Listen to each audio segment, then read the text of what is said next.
সাবধানে থাকি গো নারী পর্দার আড়ালে, সাবধানে থাকি গো নারী পর্দার আড়ালে। হাদিসে হারাম লিখে অন্যে দেখিলে, হাদিসে হারাম লিখে অন্যে দেখিলে, সাবধানে থাকি গো নারী পর্দার আড়ালে, সাবধানে থাকি গো নারী পর্দার আড়ালে। শোনো নারী কোরআনের বাণী, যেও না গো পর্দা ছাড়ি। শোনো নারী কোরআনের বাণী, যেও না গো পর্দা ছাড়ি। সুপারিশ করবেন না নবী দায়ুস হইলে, সুপারিশ করবেন না নবী দায়ুস হইলে। সাবধানে থাকি ও নারী পর্দার আড়ালে, সাবধানে থাকি ও নারী পর্দার আড়ালে। শর্ট কাটিং এর জামা পরে, মুখে পায়ে আলতা মেখে, শর্ট কাটিং এর জামা পরে, মুখে পায়ে আলতা মেখে। রূপের বাহার দেখিয়ে তারা রাস্তাতে চলে, রূপের বাহার দেখিয়ে তারা মার্কেটে ঘোরে। সাবধানে থাকি ও নারী পর্দার আড়ালে, সাবধানে থাকি ও নারী পর্দার আড়ালে। আজকালের নারী গণে স্বামীকে তার ঘরে রেখে, আজকালের নারী গণে স্বামীকে তার ঘরে রেখে। মার্কেট না গেলে তাদের মনটা না ভরে, মার্কেট না গেলে তাদের মনটা না ভরে। সাবধানে থাকি গো নারী পর্দার আড়ালে, সাবধানে থাকি গো নারী পর্দার আড়ালে। চোরের সামান চুরি করে ঘর খোলা পেলে, চোরের সামান চুরি করে ঘর খোলা পেলে। সাবধানে থাকি গো নারী পর্দার আড়ালে, সাবধানে থাকি গো নারী পর্দার আড়ালে। বর্তমানে এবার নতুন কাজ তাহলে, বর্তমানে ফেসবুক হয়েছে শোনো রে ভাই, যুবক যুবতী সবাই মিলে ফেসবুক চালায়। হায় হায় ছোট বড় সবাই মিলে ফেসবুক চালায়। বর্তমানে বর্তমানে ফেসবুক হয়েছে শোনো রে ভাই, যুবক যুবতী সবাই মিলে ফেসবুক চালায়। হায় হায় ছোট বড় সবাই মিলে ফেসবুক চালায়। ওরে কত প্রকার আইডি আছে কি বলবো রে ভাই, ফেসবুক চালাইছি যারা তারা জানি ভাই। ওরে কত প্রকার আইডি আছে কি বলবো রে ভাই, ফেসবুক চালাইছি যারা তারা জানি ভাই। ছেলে মেয়ে বুড়ি বুড়া একই রোগে খাইছে ধরা, এই রোগে ডাক্তার কিন্তু ভারতবর্ষে নাই। বর্তমানে বর্তমানে ফেসবুক হয়েছে শোনো রে ভাই, যুবক যুবতী সবাই মিলে ফেসবুক চালায়। হায় হায় ছোট বড় সবাই মিলে ফেসবুক চালায়। ওরে ডিজিটাল ডিজিটাল দেশে দেখো আবার কি সুবিধা দিচ্ছে, ফেসবুকে গিয়ে মেয়ে ছেলে সেজে আছে, মেয়ে ছেলে সেজে আছে। বর্তমান দেশে দেশে এখন কি দুঃখ কি সুবিধা দিচ্ছে, ফেসবুকে গিয়ে মেয়ে ছেলে সেজে আছে। মেয়েরা আবার ছেলে হচ্ছে শোনো রে ভাই, কোনটা মায়ে কোনটা পুরুষ চিনার কায়দা নাই। বর্তমানে বর্তমানে ফেসবুক হয়েছে শোনো রে ভাই, যুবক যুবতী সবাই মিলে ফেসবুক চালায়। হায় হায় ছোট বড় সবাই মিলে ফেসবুক চালায়। ওরে কালো মাইয়া ফর্সা সেজে মোবাইলে ছবি ছেড়ে যুবকদের পাগল করছে ভাই।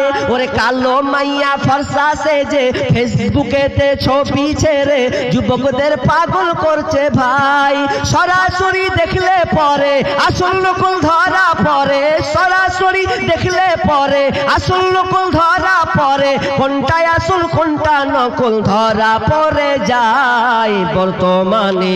বর্তমানে ফেসবুক হয়েছে স্বর্ণ রে ভাই, যুবক যুবতী সবাই মিলে ফেসবুক চালায়, হায় হায় ছোট বড় সবাই মিলে ফেসবুক চালায়। আজকালকার মা বোনেরা ফেসবুকে ভিডিও আপলোড করে, আপনার কিনা নিজের চেহারা পর্যন্ত আপলোড করে। এত নির্লজ্জ মেয়েরা হয়েছে, স্বামী আপনার কিনা বাপকে তাওয়াক্কা করে না, মাকে তাওয়াক্কা করে না। মা আপনার বাপ বেহায়া হয়েছে, মেয়েকে মোবাইল ধরিয়ে দিয়েছে। আর যেদিন থেকে মোবাইল মেয়ের হাতে পড়েছে সেদিন থেকে তার সম্পর্ক অন্যর সঙ্গে লিঙ্ক ধরেছে। মোবাইল দিন দিন শেষ করে দিলে, এতটা শেষ হয়ে গেছে, মাকে কেয়ার করে না, বাপকে কেয়ার করে না। আর প্রতিদিন ভিডিও ছবি আপলোড করছে, স্টোর ছাড়ছে, এটা সবাই পর পুরুষ দেখছে আর বলছেন হেভি লাগছে, আর প্রতিদিন ছাড়তেই আছে। কিন্তু ফাতেমা রাদিয়াল্লাহু তাআলা আনহা, একজন বিশ্বনবীর বেটি ফাতেমা, তাদের চরিত্র দেখেন, তারা পর্দায় কিভাবে থেকেছে। আপনি বলছেন আমি নবীকে ভালোবাসি, ফাতেমাকে ভালোবাসি, মা আয়েশাকে ভালোবাসি, তা আপনার কর্মে আপনার বেটির কর্ম কেন মানে খারাপ? আপনি কেন পর্দা থেকে বাইরে আছেন? এটা তো কোনোদিন আপনি ভাবেন না। অথচ ফাতেমা রাদিয়াল্লাহু তাআলা আনহা কত পর্দার ব্যাপারে কতটা কন্ট্রোল ছিলেন, যে আসমা বিনতে উমাইস তার নানি বলছে বুবু তোকে একটা গল্প শোনাবো, শুনবি? তো বলছে কি গে নানি, কিসের গল্প? তো বলছে গল্পটা হচ্ছে এটাই যে তোর আব্বা কেমন করে হিজরত করেছে, ওটা খুব কষ্ট রে, শুনেছিস ওটা? তো বলছে তাহলে শুনি একটু।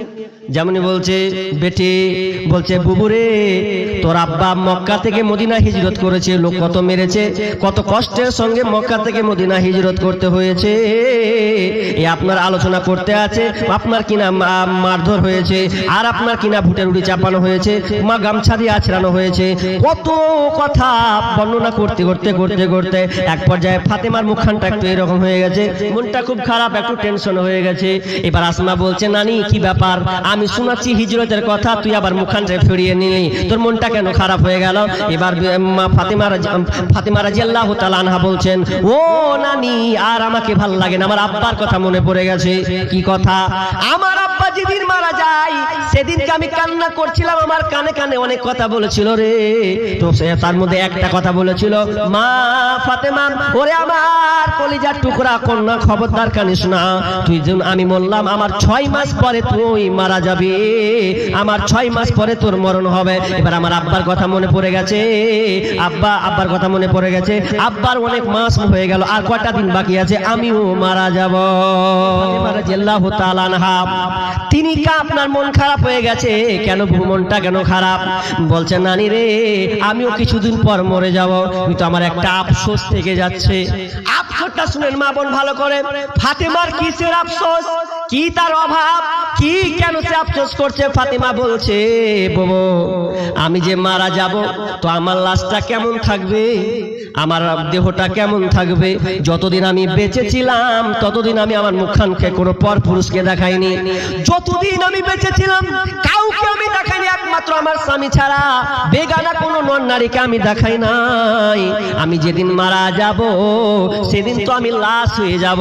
গ্রামের লোক যখন দেখতে আসবে, ফাতেমা 4 ফুট লম্বা, 5 ফুট লম্বা, এতটা মোটা, এতটা চওড়া, ফাতেমা তো দেখতে কালো কিংবা ধলো, মানুষ আসলে আমাকে দেখবে, ভাবনা চিন্তা করবে, সেদিন আমার কি হবে, আমার আফসোসে জান বাঁচে না।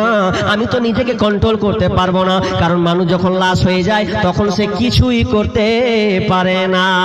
খাঁচার ভিতর অচিন পাখি কেমনে আসে যায়, খাঁচার ভিতর অচিন পাখি কেমনে আসে যায়। চিন্তাম যদি পাখিরে মন আমি বেরি দিতাম দিলাম পাখির পায়, পাখি কেমনে আসে যায়, পাখি কেমনে আসে যায়। মা ফাতেমা কান্না রোল হয়েছে, মনটা খুব খারাপ। এবার আসমা বলছে, বাবু রে কান্না করিস না, তুই আর কান্না মন খারাপ করিস না, তোকে কাউকে দেখতে দিব না। তুই জিন্দা থাকতেন সুন্দর করে যত্নবান রেখেছিস তোর দেহটাকে, তুই যখন মারা যাবি তখনও তোর লাশটা রক্ষণাবেক্ষণ থাকবে। কেমন করে থাকবে গো নানি, একটু বলো না, কি আমার জন্য করবে? আসমা বিনতে উমাইস বলছেন, নানি রে যখন তুই মারা যাবে তুই যেমন আফসোস করছিস আমাকে দেখে ফেলবে, আমার রং জানবে, আমি লম্বা না মোটা জেনে ফেলবে, এটা কোনো মতেই তুই জানতে দিবে না। এই জন্য আমি তোর জন্য একটা কাজ করবো রে নানি। কি করব? কি করবে গো নানি, ওটা আমাকে বলেন। বলছেন, নানি রে যখন তুই মারা যাবে তখন আমি এমন সুন্দর করে একটা 4টা খুঁটি করে দেব আপনার কিনা চারোদিকে চারোদিকে 4টা খুঁটি গেড়ে দিব, গেড়ে দিয়ে এমন করে উপরে একটা চাদর দিয়ে দেব, উপরে এমন ভাবে চাদর দিয়ে দেব, নিচে তো চাদর থাকবে থাকবে, উপরে লম্বা করে চাদর দিয়ে দেব, তোকে যেই দেখতে আসুক না কেন কেউ টের পাবে না, কেউ দেখতে পাবে না, কেউ বুঝতে পারবে না। এবার ফাতেমা মুচকি মুচকি হাসি দিয়ে বলছে, নানি রে আল্লাহ যেন তোমাকে, আল্লাহ যেন তোমাকে হেফাজতে রাখে, তুমি যেমন আমার হেফাজত করবে আল্লাহ যেন তোমাকে হেফাজত করে। কিন্তু আজকালকার মা বোনেরা, আজকালকার মামুরা মরা তো দূরের কথা, জিন্দা ঢং ঢং করে ঘুরে বেড়াচ্ছে, জিন্দা। ফাতেমা কাঁদছে যে আমার এটা দেখবে ওটা দেখবে, মুখ দেখবে হ্যান দেখবে। আর আজকালকার আমাদের মা বোন আওয়ারা জিন্দেগি ওপেন চলছে, যে দেখবি দেখা, না দেখবি না দেখা, ও তো দেখার লেগে বের হয়েছে রাস্তা দিয়ে। তো একবারও চিন্তা করলো না যে আমরা কোন ধরনের মুসলমান, যেই ফাতেমা কাঁদছেন লাশটা কেমন থাকবে এই জন্য। আর আমি আপনি তো জিন্দা বেটি ছেলে ঘুরছি রাস্তাতে, পরপুরুষকে বেগানাকে দেখাচ্ছি, এরপর তো আপনার লজ্জা হয় না? রাস্তাঘাটের 12টা বাজিয়েছি, সব জায়গায় সব জায়গাতে বেটি ছেলে, মুর্শিদাবাদ